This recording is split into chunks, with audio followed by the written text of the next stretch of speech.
Hello students, कैसे हैं आप सब। आज हम अपना 12वां लेसन शुरू करने जा रहे हैं, मराठे, जॉर्ज थॉमस एवं ईस्ट इंडिया कंपनी। इस चैप्टर में हम सिर्फ जॉर्ज थॉमस के बारे में पढ़ेंगे, क्योंकि यही क्वेश्चन इसमें बार बार आता है। तो वही हम पढ़ेंगे कि जॉर्ज थॉमस कौन था। जॉर्ज थॉमस का उदय और पतन। 18वीं सदी के अंत तक हरियाणा की राजनीतिक स्थिति काफ़ी अस्त व्यस्त हो चुकी थी। महादजी सिंधिया की मृत्यु के बाद तो इस क्षेत्र के राजनीतिक हालात और भी खराब हो गए थे। हरियाणा के आधुनिक राजनीतिक इतिहास में इस समय एक बड़ा बदलाव आया। अब तक हमने हरियाणा पर राज करने वाले अनेक क्षेत्रीय, स्थानीय, सरदारी, नवाबी व विदेशी आक्रमणकारी शासकों के बारे में पढ़ा था, लेकिन इस बार तो एक विदेशी युवक ने अकेले अपने बलबूते पर हरियाणा में अपना स्वतंत्र शासन स्थापित कर लिया था। इतिहासकारों को उसके उदय ने अचंभित कर दिया है, क्योंकि उस समय की परिस्थितियों में तो इस तरह की घटना की कल्पना भी नहीं की जा सकती थी। उसने अपने साहस तथा योग्यता से अपना नाम हरियाणा के इतिहास में प्रमुखता के साथ दर्ज करवा लिया है। 1798 ईस्वी में हरियाणा के उसके द्वारा स्वतंत्र राज्य की स्थापना हरियाणा के इतिहास में नहीं बल्कि भारतीय इतिहास में भी एक अनोखी घटना के रूप में याद की जाती है। जॉर्ज थॉमस का प्रारंभिक जीवन। 1756 ईस्वी में जॉर्ज थॉमस का जन्म हुआ था। वह आयरलैंड के टिप्पीरेरी नामक स्थान का निवासी था। आर्थिक दृष्टि से उसका परिवार निर्धन था, इसीलिए वह औपचारिक आरंभिक शिक्षा को प्राप्त नहीं कर सका था। गरीब परिवार से संबंधित होने के कारण उसे बचपन में ही काम की तलाश में इधर उधर भटकना पड़ा। काफ़ी संघर्ष के बाद उसे एक नाविक की नौकरी प्राप्त हुई, जिससे उसके व्यवहारिक ज्ञान में काफ़ी वृद्धि हुई। इसी तरह के आवागमन के तहत उसका जहाज़ एक बार मद्रास के तट पर पहुंचा। वह किसी अच्छे अवसर की तलाश में मद्रास पर उतर लिया। कुछ समय इधर उधर भटकने के बाद उसे निज़ाम की सेना में एक तोपची का काम मिल गया। वह भारत में 1782 ईस्वी में आया था। 5 वर्षों तक यहाँ कोई विशेष तरक्की नहीं कर सका। इसके बाद 1787 ईस्वी में उसने दिल्ली की बेगम समरू के यहाँ नौकरी कर ली थी और यहीं से उसके भाग्य का उदय हुआ। सरधना मेरठ से संबंध रखने वाली बेगम समरू एक अनोखी स्त्री थी। उसे जिंदगी में नए नए प्रयोग करने का बहुत शौक था, इसीलिए उसने पहले इस्लाम को त्याग कर ईसाई धर्म को अपना लिया तथा उसके बाद एक साहसी जर्मन समरू से विवाह कर लिया। इससे पहले उसका नाम फरजाना था, लेकिन अब उसने अपनी पहचान समरू नाम से बनाई। समरू की दिल्ली दरबार में भी एक विशेष पहचान थी, क्योंकि 1789 ईस्वी के गोकुलगढ़ युद्ध में उसने मुगल बादशाह शाह आलम द्वितीय की जान बचाई थी। इस कारण से मुगल बादशाह ने उसे प्रिय बेटी की उपाधि दी थी। दूसरी तरफ उसके पति जर्मन वाल्टर रिनहार्ड समरू के पास भी सरधना की रियासत थी, जो उसे 1774 ईस्वी में मुगल बादशाह से पुरस्कार के तौर पर मिली थी। अपने जर्मन पति की मृत्यु के बाद इस रियासत की मालकिन समरू ही थी। जॉर्ज थॉमस धीरे धीरे इस बेगम समरू का विश्वास पात्र बन गया था तथा उसे बेगम की सेना में कमिश्नर का पद प्रदान किया गया। कुछ लोगों का मानना है कि समरू तथा जॉर्ज थॉमस में प्रेम संबंध स्थापित हो चुके थे। इस स्थिति में बेगम समरू ने अपनी गोद ली हुई पुत्री का विवाह जॉर्ज थॉमस के साथ कर दिया। उसे उपहार स्वरूप टप्पल की जागीर भी दी। इस तरह जॉर्ज थॉमस अब आम से खास तो बन ही चुका था। जॉर्ज थॉमस का संघर्ष। उपहार स्वरूप प्राप्त टप्पल की जागीर पर उसने बड़ी अच्छी तरह से काम किया। यह रियासत अलीगढ़ के पास थी। कलेक्टर के रूप में काम करते हुए उसने बहुत से लोगों को अपना मुरीद बना लिया था।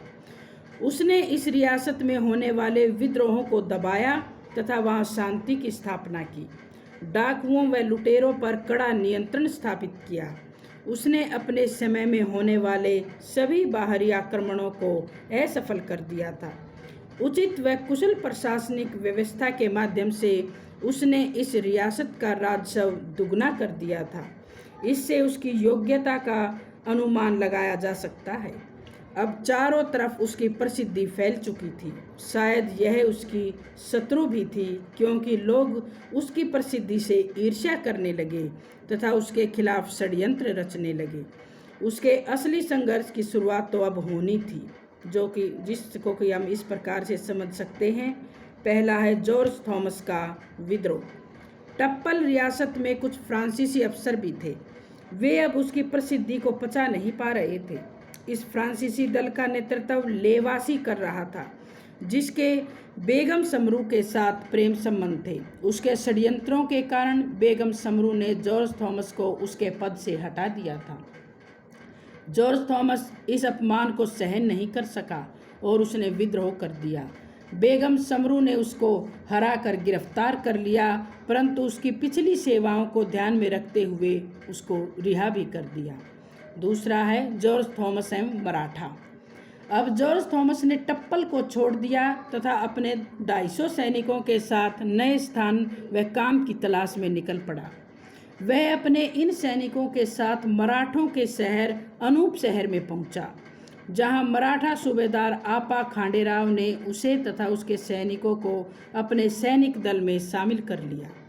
उसकी सैनिक सेवाओं से खुश होकर उसे मेवात प्रांत की जिम्मेदारी सौंपी गई। यहाँ के लोग बहुत ही ज़्यादा साहसी तथा लड़ाके थे। वे आसानी से किसी को कर नहीं देते थे। इस स्थिति को देखते हुए जॉर्ज थॉमस ने एक शक्तिशाली सेना का गठन किया। उसने अब जबरदस्ती मेवातियों से कर वसूलना शुरू कर दिया, लेकिन इस कर से वह अपने सैनिकों को वेतन भी नहीं दे पा रहा था। इसीलिए उसने उस क्षेत्र में लूट मार करनी भी शुरू कर दी। उसने अनेकों बार गुड़गांव, बादशाहपुर तथा बेगम समरू की रियासत को लूटा। अब उसकी सैनिक शक्ति इतनी बढ़ चुकी थी कि उसने बहादुरगढ़ तथा झज्जर तक को लूटना शुरू कर दिया था। उसके इन कार्यों से खुश होकर मराठा सूबेदार खांडेराव ने झज्जर तथा पटौदी के आसपास के क्षेत्र उसे पुरस्कार के रूप में दे दिए। अब उसकी वार्षिक आय 1.5 लाख रुपए तक पहुंच गई थी। अब उसकी सैनिक शक्ति पहले से भी ज़्यादा बढ़ गई थी। इसीलिए उसने अधिक धन प्राप्त करने के लिए लूटमार के कार्य को और तेज कर दिया। कुछ ही समय में तिजारा, टकपुरा, फिरोजपुर, बहादुरगढ़, झज्जर, पानीपत, करनाल और सोनीपत आदि रियासतों पर उसका नियंत्रण हो गया था। तीसरा है थॉमस मराठा अनबन। मराठा सूबेदार खांडेराव ने जॉर्ज थॉमस को नवंबर 1797 ईस्वी को सहारनपुर भेजा। वहां उसने सिखों से युद्ध किया। इसके बाद उसे यमुना दोआब के ऊपरी क्षेत्रों में भेजा गया। जॉर्ज थॉमस के पास इस समय 2000 घुड़सवार, 2000 पैदल सैनिक तथा 16 तोपें थी।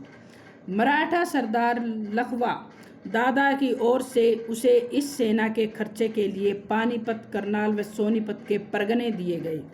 उसकी इन सफलताओं से अब उसका स्वामी खांडेराव ईर्ष्या करने लगा था। इस तरह से मराठों के साथ उसकी अनबन की पृष्ठभूमि भी तैयार होने लगी। जून 1797 ईस्वी में मराठा सूबेदार खांडेराव की मृत्यु के बाद तो यह अनबन विवाद में ही बदल गई। मराठा सरदार वामन राव ने उसे पूरा वेतन देना बंद कर दिया।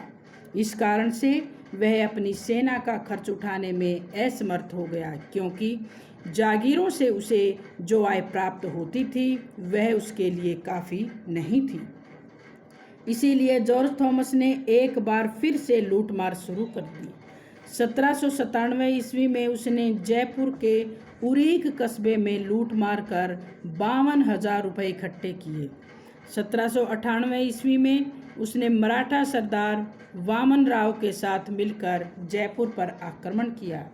उन्होंने जयपुर को जीतने के बाद फतेहपुर पर भी अपना अधिकार कर लिया। कुछ समय बाद मराठे उसका साथ छोड़कर चले गए। उसी समय मराठों ने दौलत राव के कहने पर राजपूतों से संधि कर ली, जिसके कारण जॉर्ज थॉमस मराठों से नफरत करने लगा। स्वतंत्र राज्य की स्थापना। मराठों के व्यवहार से जॉर्ज थॉमस को बहुत दुख हुआ तथा उसे मराठा सरदारों से गलानी हो गई। मराठों तथा जॉर्ज थॉमस के संबंध इतने बिगड़ गए कि मराठा सरदार दौलत राव ने उसे अपनी सेवा से मुक्त कर दिया। 1798 ईस्वी में मराठा सेवा से मुक्त होने के बाद वह एक बार फिर से लूटपाट की नीति पर चल पड़ा। जल्दी ही उसने अपने साहस तथा योग्यता से रेवाड़ी, दिल्ली, करनाल एवं पटियाला पर अपना अधिकार जमा लिया। इन क्षेत्रों को मिलाकर उसने हरियाणा में एक स्वतंत्र राज्य की स्थापना की, जिसकी राजधानी के रूप में झांसी का चुनाव किया गया। उसने अपनी सारी गतिविधियों का केंद्र झांसी के किले को बनाया था। राज्य का विस्तार। स्वतंत्र राज्य की स्थापना के बाद जॉर्ज थॉमस ने लगातार अपने राज्य का विकास किया। वह अपने स्वभाव से इतना महत्वाकांक्षी था कि छोटे से राज्य से बिल्कुल भी संतुष्ट नहीं था। उसने गुड़गांव, रोहतक तथा भिवानी को भी जल्दी ही अपने राज्य में मिला लिया। उसे उस समय की राजनीतिक परिस्थिति में यह छोटा क्षेत्र नहीं था, क्योंकि सभी स्थानीय शक्तियां जॉर्ज थॉमस जैसे प्रयासों में लगी हुई थी। उसके राज्य का महत्व इसीलिए भी ज़्यादा था क्योंकि उसने इस राज्य की स्थापना मराठों, मुगलों, सिखों व ईस्ट इंडिया कंपनी को चुनौती देकर की थी। उस समय एक आम विदेशी व्यक्ति का इन शक्तियों के सामने खड़ा होना किसी आश्चर्य से कम नहीं था। इसीलिए उसके इस कार्य को इतिहास में अनोखी घटना का नाम दिया जाता है। मराठों से उसने झज्जर, बेरी, मंडौली, बादली व पटौदी जैसे क्षेत्र छीन लिए थे। उन्हें अपने राज्य में शामिल कर लिया। उसके राज्य में जहां शुरू में 14 परगने तथा 253 गांव थे, वहीं वे बाद में बढ़कर 19 परगने तथा 800 गांव हो गए थे। इसी तरह उसकी वार्षिक आय जो शुरू में 2,86,000 रुपये थी, वह बाद में बढ़कर 4,30,000 रुपये हो गई थी। मराठों से जो 5 परगने उसे मिले थे, वे थे झज्जर, बेरी, मंडौली, पटौदी और बादली। हिसार, झांसी, भिवानी, फतेहाबाद, टोहाना व जॉर्जगढ़ उसके राज्य के प्रमुख नगर थे। इस तरह से हरियाणा में जॉर्ज थॉमस ने स्वतंत्र रूप से अपने व्यक्तिगत राज्य की स्थापना की थी। अब है जॉर्ज थॉमस का शासन प्रबंध। जॉर्ज थॉमस ने राज्य विस्तार के बाद अपने राज्य में उच्च कोटि की शासन प्रणाली स्थापित की। उसने बड़ी दयालुता के साथ अपने राज्य पर शासन किया। राज्य में शांति व सुरक्षा की भावना को स्थापित करने के लिए उसने आक्रमणकारियों पर कड़ा नियंत्रण रखा। सुरक्षा की दृष्टि से झांसी दुर्ग के महत्व को समझते हुए उसने अपनी सभी गतिविधियों का केंद्र इसे बनाया। उसने इसे अपनी राजधानी बनाया तथा यहाँ के किले की मरम्मत भी करवाई। उनके इन प्रयासों ने झांसी को वास्तव में राजधानी का दर्जा दिया था। यह उस समय की सबसे सुंदर नगरों में से एक था। राज्य पर अपना पूरा नियंत्रण स्थापित करने के लिए उसने अपने नाम के सिक्के भी चलवाए। इन सिक्कों को जारी करने के लिए एक सरकारी टकसाल की भी स्थापना की गई। इस टकसाल से जारी होने वाले सिक्कों को सिक्काए साहिब कहा जाता था। उसे इस बात का अच्छी तरह से एहसास था कि उसके द्वारा स्थापित व्यक्तिगत स्वतंत्र राज्य का अस्तित्व पूरी तरह से उसकी सैनिक शक्ति पर निर्भर है। इसीलिए राज्य स्तर पर ही तोपों, बंदूकों तथा बारूद का निर्माण किया गया। उसके शासन प्रबंध के महत्व का अनुमान हम इस बात से लगा सकते हैं कि उसके शासनकाल में उजड़े हुए गांव भी दोबारा बसे गए थे। उसके द्वारा अनेक नए गांवों, कस्बों तथा नगरों की स्थापना भी की गई। अपने राज्य में उसने चारों ओर शांति व सुरक्षा का माहौल बनाया, जिससे उसकी वार्षिक आय भी काफ़ी बढ़ गई थी। उसके द्वारा स्थापित राज्य में कुल 1243 गांव थे, जिनसे प्रति वर्ष कर के रूप में उसे 3,47,000 रुपये प्राप्त होते थे। यह उसकी कुल आमदनी का एक भाग था। इसके अलावा भी उसे काफ़ी आय प्राप्त होती थी, जिनमें लूटपाट का माल व उपहार प्रमुख थे। जॉर्ज थॉमस ने जन कल्याण के लिए अनेक कार्य किए, जैसे किसानों की सहायता के लिए उचित साधन उपलब्ध करवाए, सिंचाई की भी उचित व्यवस्था की, व्यापार तथा वाणिज्य के लिए अच्छी व सुरक्षित सड़कों का निर्माण करवाया। वह सभी को समान दृष्टि से देखता था तथा न्याय करते समय किसी तरह का कोई भेदभाव नहीं करता था।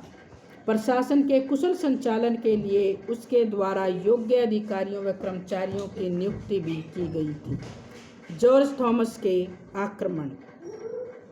जॉर्ज थॉमस एक बहुत ही महत्वाकांक्षी व्यक्ति था, इसीलिए वह अपने राज्य का अधिक से अधिक विस्तार करना चाहता था।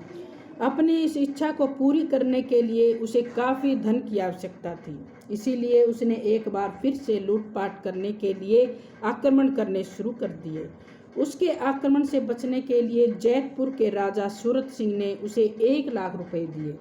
इसी तरह उसने बीकानेर के राजा से भी एक बड़ी धनराशि प्राप्त की थी। वह अब अपने आप को पंजाब पर आक्रमण करने के लिए तैयार कर रहा था, इसीलिए उसने रेवाड़ी के पास गोकुलगढ़ किले को मराठों से छीन लिया, क्योंकि उस समय इस किले पर मराठों का अधिकार था। पंजाब की राजनीतिक परिस्थितियों को भी उसने अपने अनुकूल ही समझा, इसीलिए उसने अपना रुख अब पंजाब की ओर कर दिया। पहला है सिखों से युद्ध। 1798 ईस्वी में शाह जमान ने पंजाब पर आक्रमण किया तथा ज़्यादातर सिख सरदार उसका सामना करने में लगे हुए थे। जॉर्ज थॉमस इन परिस्थितियों से उत्साहित होकर सिखों की जींद रियासत पर अपना कब्जा करना चाहता था। उसने नवंबर 1798 ईस्वी को अचानक जींद पर आक्रमण किया तथा बिना किसी विशेष विरोध के वह जींद शहर की बाहरी दीवारों तक जा पहुंचा। राजा भाग सिंह ने वीरता के साथ उसका मुकाबला किया तथा उसको पीछे की ओर धकेल दिया। उसके 3000 सैनिकों ने 400 से ज़्यादा जॉर्ज थॉमस के सैनिकों को मार गिराया, लेकिन जॉर्ज थॉमस इससे हार मानने वालों में से नहीं था, इसीलिए उसने दोबारा अपनी सेना को संगठित किया तथा जींद पर एक बार फिर से आक्रमण किया। राजा भाग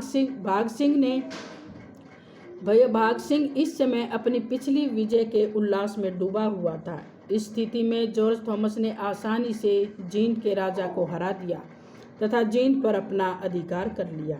इस बात का जब सिख सरदारों को पता चला तो वे चाहकर भी उस समय कुछ नहीं कर सके, क्योंकि वे उस समय शाह जमान के साथ संघर्ष में उलझे हुए थे। जींद के हारे हुए राजा ने सभी सिख सरदारों से सहायता की अपील की, लेकिन वे उन परिस्थितियों में उसकी कोई सहायता नहीं कर सके। उसका रिश्तेदार पटियाला का राजा साहिब सिंह भी शाह जमान के आक्रमण में उलझा हुआ था, इसीलिए वह भी उसकी उस समय कोई सहायता नहीं कर सका।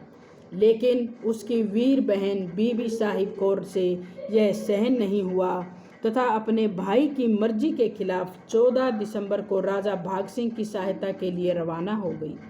लेकिन उसके जींद पहुंचने से पहले ही जॉर्ज थॉमस ने उसकी सेना पर जबरदस्त हमला कर दिया। अचानक हुए हमले के कारण बीबी साहिब कौर को अपनी सेना के साथ पीछे हटना पड़ा। अब उसका भाई राजा साहिब सिंह चाहकर भी युद्ध से दूर नहीं रह सकता था, इसीलिए वह अपनी बहन की मदद के लिए जींद की ओर बढ़ा। इसके अलावा नाभा, लाडवा व थानेसर की सिख सैनिक टुकड़ियां भी बीबी साहिब कौर का साथ देने के लिए जींद आ पहुंची। इस स्थिति से उत्साहित होकर बीबी साहिब कौर ने 9000 सैनिकों के साथ जींद पर हमला बोल दिया तथा जल्दी ही वहां की 2 चौकियों पर अपना नियंत्रण स्थापित कर लिया। इस संघर्ष में जॉर्ज थॉमस के अनेक सैनिक मारे गए तथा उनकी सेना को पीछे हटने के लिए मजबूर होना पड़ा। उस समय की परिस्थितियां जॉर्ज थॉमस के अनुकूल नहीं चल रही थी, क्योंकि एक तरफ तो उसके अपने साथी विद्रोह कर रहे थे तो दूसरी तरफ सिख सेना चारों तरफ से इकट्ठी हो रही थी। अपने लोगों की बगावत के कारण उसकी सेना काफ़ी कम हो गई थी, इसीलिए उसने कुछ समय के लिए जींद से पीछे हटना ही बेहतर समझा। वह जींद को छोड़कर हांसी के लिए रवाना हो गया। सिख सेना ने उसका पीछा किया, लेकिन जॉर्ज थॉमस ने अपने व्यवहार के अनुरूप नारनौंद के पास अचानक वापस मुड़कर सिख सेना पर जबरदस्त हमला किया। सिख सेना इसके लिए बिल्कुल भी तैयार नहीं थी, इसलिए वे इस आक्रमण का सामना नहीं कर सके। सिख सेना वापस जींद को भाग गई तो उसके साजो सामान, घोड़े, टेंट, हाथी तथा अन्य कीमती सामान पर जॉर्ज थॉमस ने अपना अधिकार कर लिया। सिखों की इस कायरतापूर्ण हरकत से बीबी साहिब कौर इतनी नाराज़ हुई कि उसने भागकर आई सिख सेना के लिए जींद के दरवाजे बंद करवा दिए। उसने इस हार का बदला लेने के लिए वापस जॉर्ज थॉमस पर हमला करने का निर्णय लिया।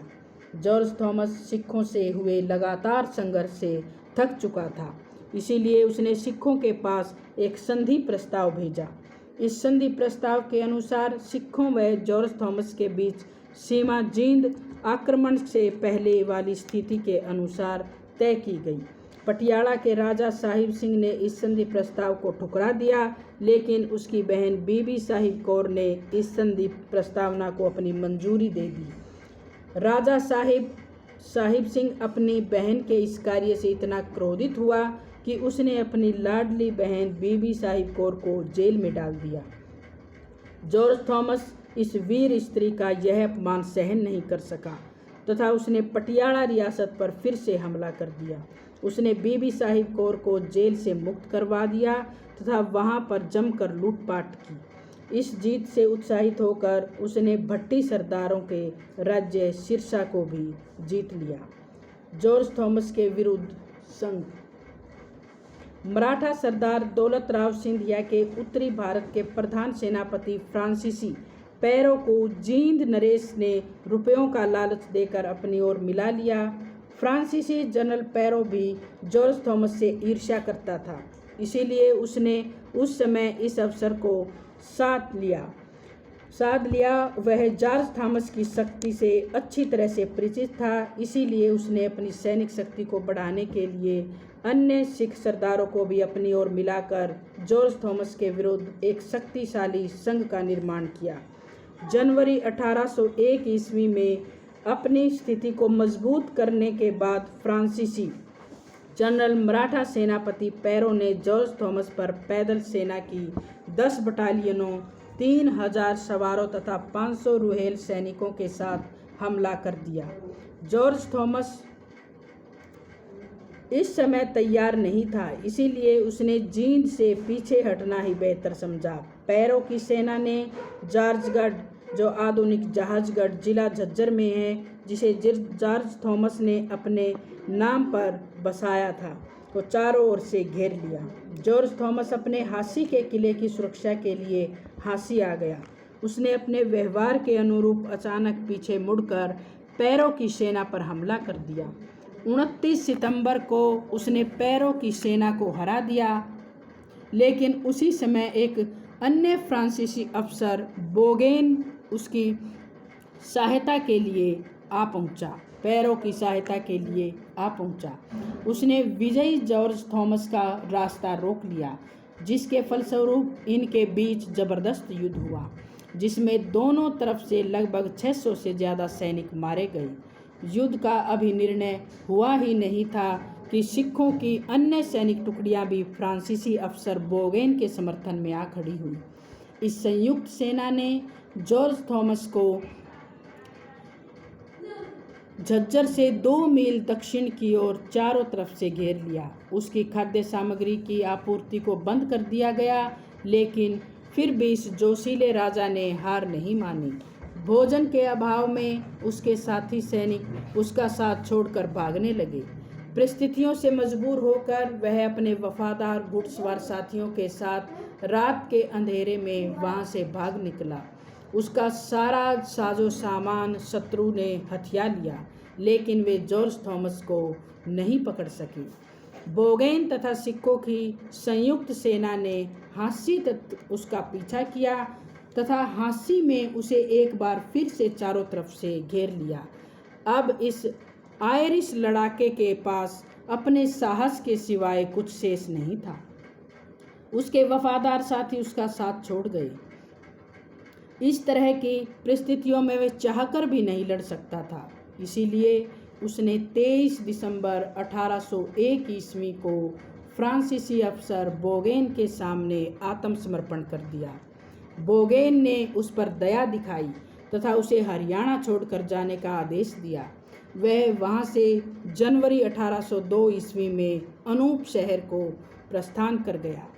अब वह बिल्कुल असहाय हो चुका था, इसीलिए उसने अपने देश को लौटने का निर्णय लिया। लेकिन रास्ते में ही बहरामपुर बंगाल के पास 22 अगस्त 1802 ईस्वी को उसकी मृत्यु हो गई। इसमें कोई शक नहीं है कि जॉर्ज थॉमस एक साहसी तथा जोशीला युवक था, जिसने बिना किसी सामर्थ्य के विदेशी जमीन पर व्यक्तिगत स्वतंत्र राज्य की स्थापना करके इतिहास में अपना नाम दर्ज करवा लिया। इसीलिए उसके इस कार्य को भारतीय इतिहास में अनोखी घटना के रूप में जाना जाता है। उसने अपनी व्यक्तिगत योग्यता से झांसी में एक स्वतंत्र राज्य की स्थापना की थी तथा अपने अक्षेत्र में शांति तथा सुरक्षा की स्थापना की। हरियाणा इतिहास के लेखक डॉक्टर S.C. मित्तल ने अपनी पुस्तक हरियाणा हिस्टोरिकल पर्सपेक्टिव में लिखा है कि जॉर्ज थॉमस का जीवन, जो कि प्रथम विदेशी साहसी योद्धा था, स्पष्ट रूप से चमकदार एवं उल्का केतु की तरह क्षणिक था। तो बच्चों, ये था जॉर्ज थॉमस के बारे में।